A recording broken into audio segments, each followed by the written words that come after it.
Então vamos lá, seja muito bem-vindo a mais um Sacadas de Ciência de Dados. Olha só que legal, meu nome é Eduardo Rocha, fico muito feliz de ter você por aqui e na aula de hoje o meu objetivo vai ser explicar para você o dicionário da ciência de dados. Depois da aula de hoje, você vai ter aí um compilado, um verdadeiro guia sobre os principais termos que são falados aqui no dia a dia da ciência de dados. São muitos termos, às vezes são termos até demais, termos que são desnecessários e já te digo de antemão, cara, você não vai precisar decorar nada disso. Eu só quero te dar uma contextualização para quando for falado do que é que está rolando, das siglas, dos nomes, você saiba se situar. Esse é o meu objetivo. Estou partindo do pressuposto que você ainda está navegando nesses mares aqui da ciência de dados, então eu quero te apresentar alguns termos que vão te direcionar e vão falar para você exatamente o que significa, o que está sendo falado para você não ficar boiando e não ficar viajando. Tamo junto, beleza? Bora começar essa parada? Beleza, vamos lá. Mas Eduardo, por que você está querendo explicar esse dicionário de termos aí, Eduardo? Para mim, fala aí, qual é o grande objetivo? E o fato é o seguinte, cientistas de dados, esses termos eu falo para você já de cara, para você não decorar, porque o objetivo é que você vá criando familiaridade com esses termos, porque dependendo de onde você estiver trabalhando com isso, a gente vai ter um vocabulário próprio. E isso é muito normal de qualquer setor. Já viu dois médicos conversando? Já viu advogado conversando? Não seria diferente na nossa profissão aqui, a profissão cientista de dados.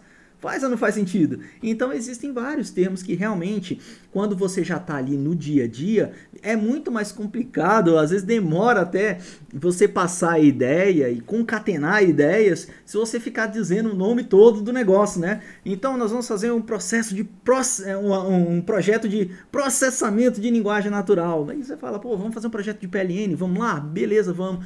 Todo mundo já está ali inteirado o que é PLN, né? Então assim, eu acho que isso tudo facilita. Vejo isso com bons olhos, tá? Não tenho muita trava com relação a isso. Às vezes eu até acho que é exagero, faço as brincadeiras aí, que tem uns que são demais, é claro.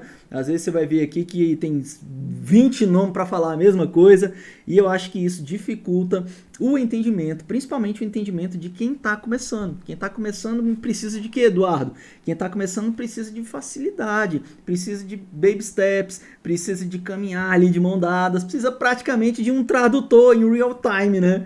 Precisa ali de alguém para traduzir esse linguajar. E assim, o meu objetivo é te mostrar que, cara, são termos e que você não vai decorar e que com o tempo você vai estar ali imerso no conteúdo no qual você vai acabar acostumando com esses termos, tá bom? Mas esse aqui é um pedido aí, talvez seja até um pedido teu para eu abordar esses termos para que você possa utilizar essa aula aqui como um guia, né? Então sim, essa aula aqui você já vai poder utilizar como um guia. Então, essa aula é aquela típica aula que você vai dar um curtir, um comentar e vai salvar aí na sua lista para você não perder nunca mais. Vai compartilhar com a galera para que você saiba exatamente onde buscar e onde você procure descobrir ali o que é tal termo. E aqui, é claro, sem a complexidade ali do dicionário, eu não vou só falar o que é, vou te mostrar o contexto de onde isso entra na ciência de dados, um contexto simplório, tranquilo. Outra coisa aqui, vamos alinhar a expectativa, não vou entrar a fundo em cada um dos termos que eu trouxe aqui, afinal de contas esse não é o objetivo é que você entenda o que é, tá bom? Para que serve e onde que essas palavras estão inseridas aqui no pipeline da ciência de dados, né? Afinal de contas, você tá aqui porque você quer ser um cientista de dados na prática. O que faz um cientista de dados na prática? É o cara que tá ali resolvendo os problemas da empresa, beleza? Aqui não é um lugar onde a gente vai aprender teoria, onde a gente vai descobrir ali o porquê das teorias. Cara, a teoria já tá sendo batida pra caramba na academia. A gente agora tem que pegar essa parada e fazer soluções que ajudem a nossa sociedade. Esse é o meu objetivo aqui contigo. Tamo junto? Beleza? Então, fechado. Tamo juntinho. Olha só, vamos lá. Bora começar com alguns termos aqui e talvez a gente comece com os termos que sejam mais básicos aqui do mundo da ciência de dados, que são termos que geralmente a gente vai falar em praticamente todo o projeto, em toda a aula, né? Então vamos lá, data frame. Eduardo, um dia me perguntaram o que era data frame e eu não soube responder. E cara, tá massa, tá valendo, beleza? Por quê? Porque, como eu falei, dependendo da empresa onde você estiver, não vai ser nem data frame, não vai ser nem dataset, não vai ser nem tabela, cara, vai ser, sei lá, qualquer outra coisa e você só precisa entender o que que é, o que que está sendo falado para você fazer o seu trabalho. Você já sabe fazer, você só precisa compreender o que está sendo pedido. Vou te dar um exemplo para ficar bem claro, tá bom? Olha só.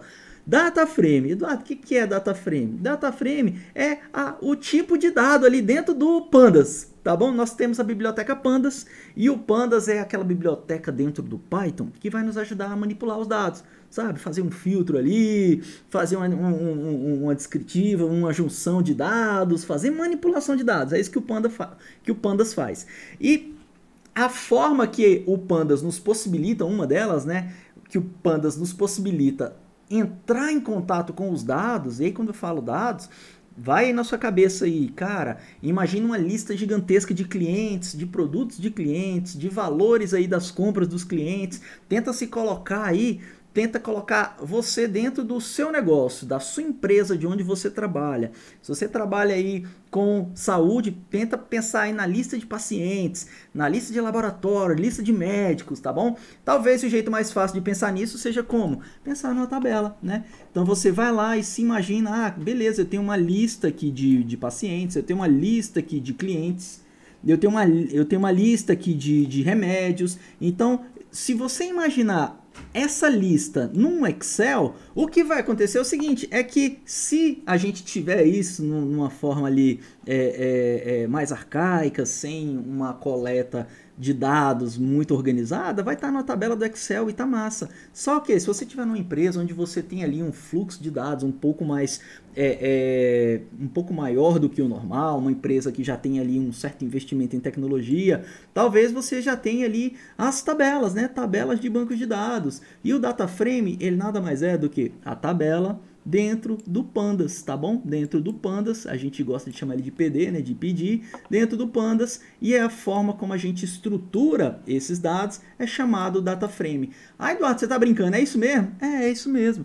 Olha só, esse é só um nome que é dado para esse tipo de dado dentro do Pandas, tá bom? Então, quando falar data frame, você vai falar, cara, é uma tabela de dados dentro do Pandas. Se falasse para você ali o dataset, cara, é a nossa segunda palavra. Tá aqui, Eduardo, dataset. Já explica então qual a diferença de data frame e dataset. O dataset, ele é mais ou menos como se fosse o arquivo, tá bom? Então, ó, dataset. O dataset é como se fosse o arquivão, saca? Pensa que você tem um arquivo de dados, o .csv. A gente não tem lá o .csv, não é? O CSV, não é o arquivo separado por vírgulas? Ele é o nosso dataset. Então, quando falar dataset, imagina aí a fonte de dados. Por quê? Porque a fonte de dados ela pode estar num formato CSV, ela pode estar num formato JSON, tá bom? No formato JSON, ela pode estar no formato Excel, beleza? Que você está acostumado já com o formato Excel, não é mesmo? Então, o dataset, quando falar em dataset, pensa na fonte de dados. Fechou? Beleza? O que vai acontecer é que você vai pegar esse dataset e você vai jogar ele para dentro da estrutura de dados do Python. Né? Você não vai tratar o CSV, se ele é a tua fonte de dados de estudo, com um CSV ou como um simples Excel. Você vai jogar ele para dentro do Python. A partir do momento que você joga ele para dentro do Python utilizando o Pandas, ele é um data frame. Beleza? É sério, Eduardo? É seríssimo. Então é a mesma coisa, Eduardo? É a mesma coisa, você só está entendendo que são momentos distintos. O dataset, ele tá vindo ali um pouco antes, né? O dataset, ele é considerado ali o arquivo, vai. O dataset, ele é o arquivo. O data frame, ele tá vindo um pouco antes. O data frame, ele vem um pouco depois. Depois que você faz o Python, depois que você criou ali a regra de importação, ele virou data frame, tá bom? Mas ele é a mesma coisa.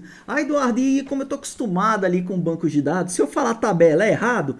Cara, também não é errado, tá bom? Você está falando ali da sua fonte de dados, que está num banco de dados e você chama de tabela. Mas, cara, você está entendendo que não deve se preocupar muito com nomenclatura? Saca? Eu sou contra esse negócio de ficar ali preocupado com a nomenclatura, com o rigor da parada. Você sabe que eu estou querendo explicar para você da forma mais simples, para você resolver os problemas de negócio. E ninguém vai estar lá querendo saber se é data frame, se é dataset, é que a gente precisa do resultado, tá bom? Você sabe construir o resultado? Cara, é o que importa.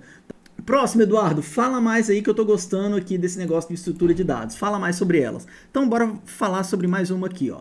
Tem mais uma estrutura de dados aqui, que é, por exemplo, a tupla. Nossa, Eduardo, o que é uma tupla? Então, o que é a tupla? A tupla, ela é como se fosse uma lista, tá bom? O que é uma lista, Eduardo?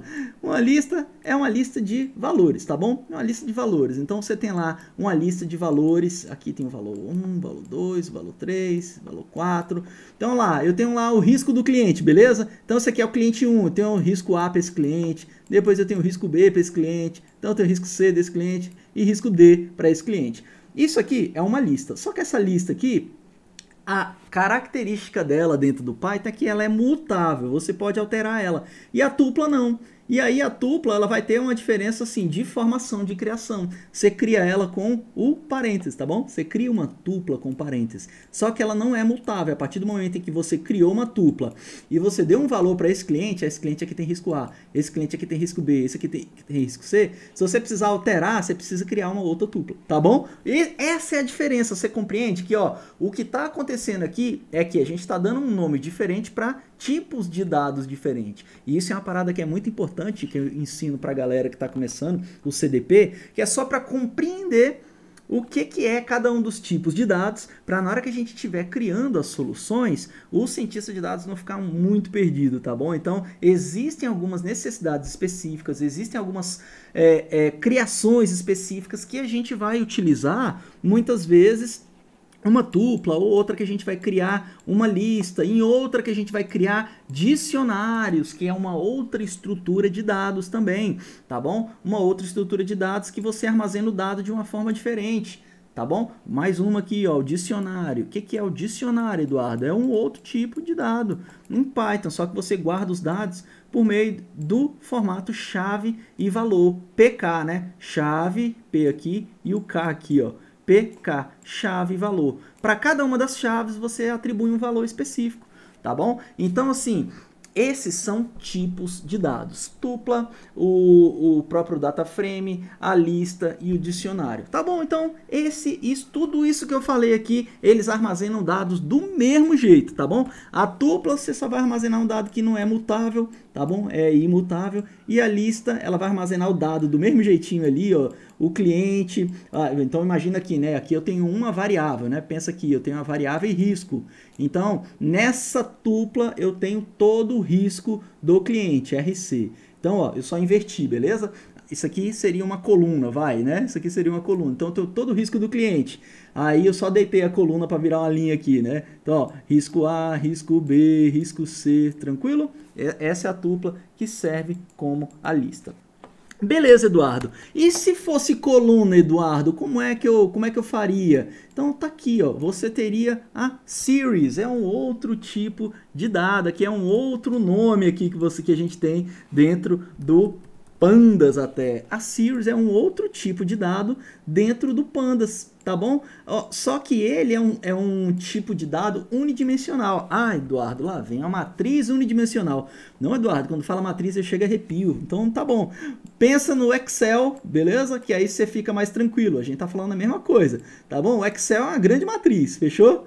Então pensa lá, não tem um bocado de linha, um bocado de coluna? Só que a series, ela é uma matriz unidimensional. Em vez de ser um data frame, que tem lá várias colunas, né? Uma matrizona completa, a series, ela é uma coluna aqui, ó. Pensa aqui no risco do cliente agora no formato da coluna, beleza? Tá aqui, ó, risco A, risco B, risco C. Eduardo, então por que é criado, Eduardo? Às vezes, né, não era mais fácil dizer que era só uma coluna simples aqui de uma tabela?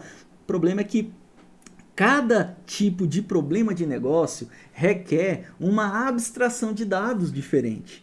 Às vezes a gente precisa entregar para o algoritmo os dados de forma separada, de forma fatiada, para que ele compreenda que essa lista de variáveis aqui são só as variáveis explicativas que vão construir o modelo, e essa outra lista que está separada aqui direitinho, aqui unidimensional, ela é só o target, ela é o que a gente está querendo prever, é a label, é a class. Tá aqui, Eduardo, mais duas palavras. Fala para mim aí, o que é label e o que é class, Eduardo? Olha só que interessante. Eu nem preparei essa aqui que eu tinha esquecido, mas aí a gente aproveita a aula e faz tudo de um jeito só, né? A class, a label. Vou até colocar um barra aqui, ó. Class, label, né? Label ou target.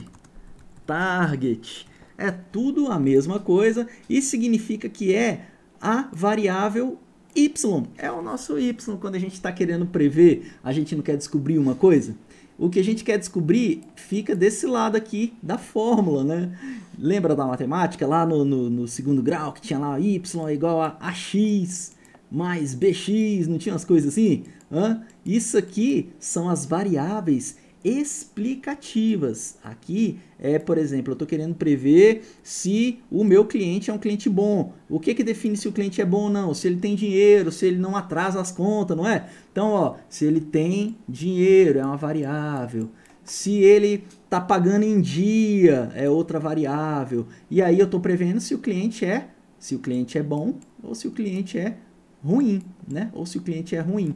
Então, ó, esse y, que é o que a gente quer prever, é a classe, é a label, é o target, tudo o mesmo nome, só que dependendo do contexto, a gente entende essa parada, prende essa parada com nomes diferentes, tranquilo?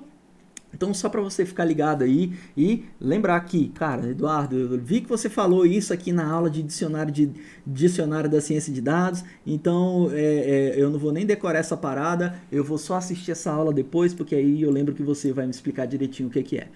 Isso mesmo, tamo junto, beleza? Vamos lá pra frente? Então, ótimo. Falamos da series, agora vamos lá para os basicão. O que é Machine Learning, Eduardo? Fala aí. O que é Machine Learning? Machine Learning é aprendizado de máquina, né? O que é o aprendizado de máquina? É o fato de você ensinar a máquina. Que máquina? O nosso computador aqui, ó. Você quer ensinar o seu computador a prever doenças renais, certo? Aí você vai lá e cria uma máquina preditiva para prever as doenças renais. Não foi isso que a gente fez nas jornadas aí para trás? A gente não fez a previsão de doenças renais? Então, o Machine Learning é exatamente o aprendizado de máquina. É o lugar onde a gente utiliza ali a computação, o data science, para fazer ali a resolução de problemas, tais como esse, de identificar se o cliente vai ter doença renal ou não. Só que olha só que interessante, o Machine Learning, ele se utiliza de algumas coisas para criar as aplicações. O Machine Learning ele é mais o campo de estudo, onde a gente une ali a computação e a matemática para fazer essa aplicação. Beleza? Não ficou muito claro? Ótimo, vamos lá, deixa eu explicar aqui direitinho. Olha só, o Machine Learning é exatamente o nosso campo de estudo, onde a gente vai se utilizar da matemática, da estatística, né, da própria matemática, né, estatística e da computação, beleza? Do MEC aqui, ó. Vamos lá, matemática, estatística e computação. A gente uniu tudo isso aqui e criou, sabe o quê? Os algoritmos, é isso mesmo, mais uma palavra. Então, o que é algoritmo? São essas funções que a gente aprendeu aqui agorinha, ó. O y é igual a x mais b. Só que as funções um pouco mais complexas, vai, tá bom? Então, isso aqui são os algoritmos. Então, o fato da gente unir a computação para fazer cálculo mais rápido com algumas regras estatísticas e matemáticas, a gente consegue fazer algumas abstrações, alguns cálculos, algumas previsões, né? Aí que entra a estatística, a gente está fazendo previsões. Então, como é que a gente faz tudo isso? Por meio de uma paradinha chamada algoritmo, tá bom? E o algoritmo nada mais é do que essas funções matemáticas aqui, estatística, que vão nos ajudar a fazer as previsões. E onde que a gente aprende tudo isso? No Machine Learning, no aprendizado de máquina. Fechou? E aí, quando a gente usa o algoritmo, a gente cria a aplicação, o sistema, o produto do nosso trabalho que vai resolver um problema de negócio. E aí, a gente chama essa parada, sabe de quê? De modelo ou Isso mesmo, você está acostumado aqui, a gente chama de máquinas preditivas. Ah, Eduardo, então quer dizer que as máquinas preditivas você considera já a solução final, utilizando inclusive os algoritmos? Exatamente. Olha só, tem uma abstração bem interessante aqui, o que eu quero te mostrar. Eu gosto de ensinar os alunos desse jeito aqui, ó. Eu ensino muito, isso é muito importante, porque quando você está começando, você muitas vezes pode cair naquele anseio de ficar achando tudo muito complexo, tudo muito sem amarra, mas você vai ver que está tudo muito intercambiado para você descobrir o problema de negócio e resolver esse problema de negócio com a ciência de dados e com todas as outras técnicas aqui, tais como o machine learning. Beleza? Tá tudo encadeado. Olha a prova disso. Tá lá a máquina de prever doenças renais, tá bom? Então eu vou colocar aqui umas engrenagenzinhas aqui, eu não sei desenhar engrenagem, eu vou utilizar aqui duas rodinhas para dizer que é engrenagem, tá bom? Então tá lá a máquina de doenças renais, tá bom? Eu vou colocar aqui, ó, de renais. Ótimo. Isso aqui é uma máquina preditiva. Essa máquina preditiva tem um fim, um propósito, que é prever as doenças renais. Tranquilo? Essa é a máquina preditiva. Só que como é que se constrói a máquina preditiva? Com algoritmos de machine learning. E aí você sabe o que é algoritmo de machine learning? É o motor dessa máquina. Então tá aqui, ó, essa máquina tem um motor bem grande aqui, ó, que é o algoritmo. Então o algoritmo, ele é o motor dessa parada. A máquina preditiva, ela utiliza um motorzinho que é o algoritmo. Aí, dentro do algoritmo, é claro, ele é um motor, ele tem peças, né? Dentro dessas peças, a gente calibra essas pecinhas com os parafusinhos, né? Chamado parâmetros. Olha, Eduardo, agora eu tô começando a entender aquele negócio que você fala de parâmetro, hiperparâmetro, né? É a mesma coisa? É, velho, vai, pensa aí, é a mesma coisa. O parâmetro do algoritmo que você está estudando, ele nada mais é do que um parafusinho que quando você aperta ele, e aí esse apertar entenda como alterar os valores, você traz resultados diferentes para a máquina preditiva por completo. Então, eu estou lá utilizando uma máquina preditiva de doenças renais. Ela está utilizando um algoritmo chamado Random Forest, tá bom? Tem um algoritmo chamado Random Forest.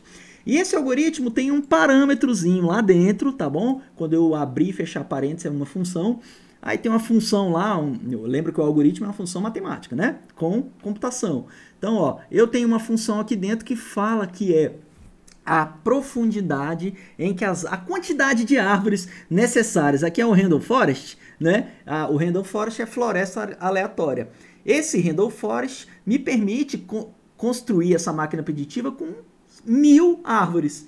E tem um parâmetro lá dentro que eu falo exatamente a quantidade de árvores. Eu falo, esse N features aqui, que é o nome desse parafusinho aqui, ele é igual a 100, ou seja, eu estou criando uma máquina preditiva com 100 árvores, utilizando o algoritmo Random Forest, e ela é a minha máquina preditiva de prever doenças renais. Uau, Eduardo, que legal! Então eu saí de lá de trás dos data frame, que são as fontes de dados, que são os arquivos, né? Onde eu jogo ali para dentro no Python. Já fui lá para frente para criar a solução, a máquina preditiva. É desse jeito mesmo, só para você ir compreendendo cada um dos termos, independente se a gente está no início ali ou no final do estudo, porque afinal de contas você vai ver isso aqui diariamente quando você estiver trabalhando ou estudando, aprendendo essa parada. Tranquilo? Tranquilo até agora? Então, ótimo, bora pra frente. Máquina preditiva, a gente já sabe agora que é toda a nossa solução, né? Que é a mesma coisa do que modelo, beleza? Então, quando falar aqui, ó, máquina preditiva, o Eduardo tá falando de modelo. Então, ó, máquina preditiva é igual a modelo, dependendo de onde você trabalhar, é modelo. Eu trabalhava lá no Banco do Brasil e ninguém falava máquina preditiva. Isso aqui foi uma parada que eu resolvi trazer aqui para ficar mais fácil de explicar, tá bom? Então, por isso que eu estou colocando esse termo aqui para vocês, é claro, né? Porque é um termo que eu li um livro, achei massa, criei esse termo aqui, porque eu percebi que ia facilitar o entendimento. Tranquilo? Então, ótimo. Isso aqui é igual modelo. Dentro do Banco do Brasil, você vê um modelo de recuperação de crédito, um modelo de perda operacional. Tá bom? Então, ótimo. Chegamos aqui no modelo. Agora, cientista de dados, a gente vai passar aqui para o lado. Vou abrir um outro quadro aqui, definir um pano de fundo aqui também diferente. Beleza, vamos lá para outra palavra que você vai ouvir horrores aí, né? E você olha e vai falar assim, cara, o que é PLN? Pelo amor de Deus, Eduardo. Se você estiver lendo alguma matéria assim em inglês, você vai ver esse PLN por meio da sigla NLP, né? PLN é processamento de linguagem natural. A linguagem natural é nada mais do que o áudio da nossa voz, né? Linguagem natural, o áudio é uma linguagem natural. A nossa escrita é a forma da gente se comunicar por meio da linguagem, né? Então, quando você vê a linguagem textual, né? A gente está falando de processamento de linguagem natural. Um exemplo aqui, ó, o NLP é de Natural Language Process, né? É NLP, eu coloquei NPL, né? NLP é Natural Language Process ou processamento de linguagem natural, tá bom? Olha só, um exemplo que eu trouxe aqui, ó. Esse Text-Based Classification Using Artificial Intelligence. Isso aqui nada mais é do que um exemplo de uma aplicação de processamento de linguagem natural. Então, às vezes, você vai encontrar um termo parecido assim, ó, Text-Based Classification, ou seja, é uma classificação, né? É uma máquina preditiva de classificação que é baseada em análise de texto, né? Baseada em texto. Usando o quê? Artificial Intelligence, utilizando Machine Learning, né? Lembra do subcampo lá que eu gosto de explicar, né? Tá aqui outra parada, né? Deixa eu mostrar um outro quadro aqui, só para você visualizar. Uma parada que eu gosto de explicar, que é mais ou menos assim, ó. Ó, aqui nós temos uma parada que é, aqui dentro é o Deep Learning, beleza? Aqui dentro é o Deep Learning. É a partezinha mais profunda aqui da nossa ciência de dados, beleza? É o Deep Learning. Aí, o que acontece? O Deep Learning, ele tá dentro, sabe de quê? O Deep Learning, ele tá aqui dentro, ó. Ele tá dentro... Ih, ficou coisado, né? Deixa eu colocar transparente. O Deep Learning tá dentro, sabe de quê? O Deep Learning tá dentro do Machine Learning. Então, ó, Machine Learning está bem aqui, ó. Então, englobando aqui o Deep Learning. Deep Learning é uma subcategoria do Machine Learning, beleza? Aí, quando a gente olha, pegar uma outra figura diferente aqui, vou pegar essa aqui. Aí, a inteligência artificial é exatamente o subcampo no qual a gente estuda. A IA é o campo onde a gente estuda Machine Learning e Deep Learning. Então, a inteligência artificial, ela está englobando Machine Learning e Deep Learning também. E o que eu gosto de dizer é que, cara, a ciência de dados, ela é a parada que engloba isso aqui tudo. Aqui dentro está a ciência de dados.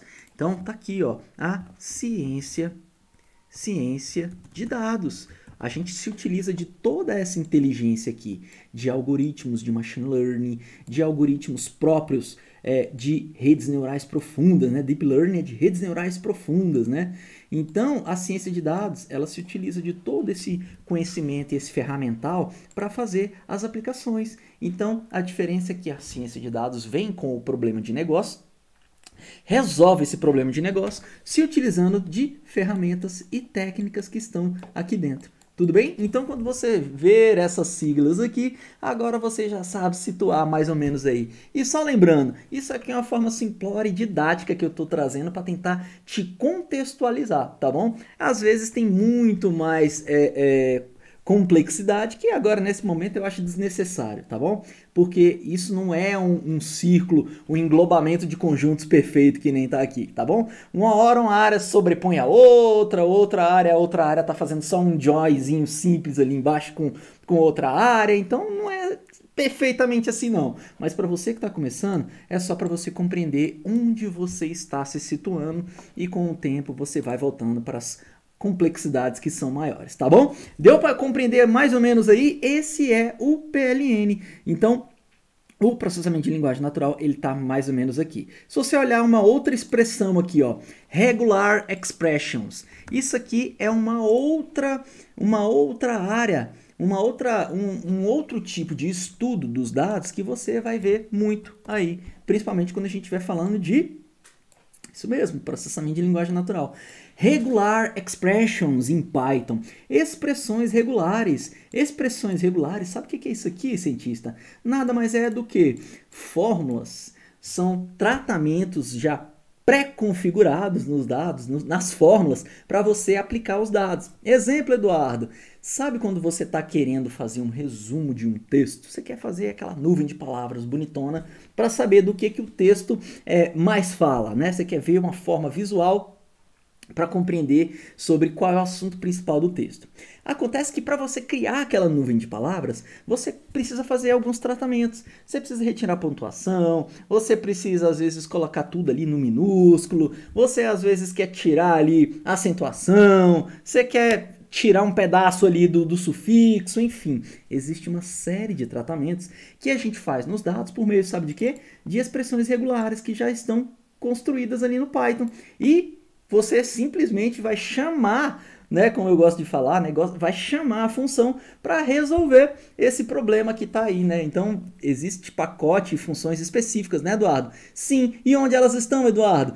Tem pacote chamado Regular Expressions, tá bom? Então tem um pacotinho lá, RE, você vai, importa ele, e aí você tem que estudar ele para saber quais são as funções que você pode aplicar, quais são os tratamentos que você pode fazer, e aí você passa nos dados e cria ali a sua nuvem de palavra, ou você cria ali, né, o seu corpus, que é a forma ali onde você organiza os seus dados, para depois você construir uma máquina preditiva e por aí vai. Tranquilo, cientista? Nada tão complexo assim, não é? É mais uma nomenclatura que deixa a gente meio confuso, mas não tem nada de complexidade. Às vezes o mais complexo é entender a nomenclatura. O que o negócio faz, às vezes nem é tão complexo, tá bom? Beleza? Então, ó, outro exemplo aqui de PLN, né?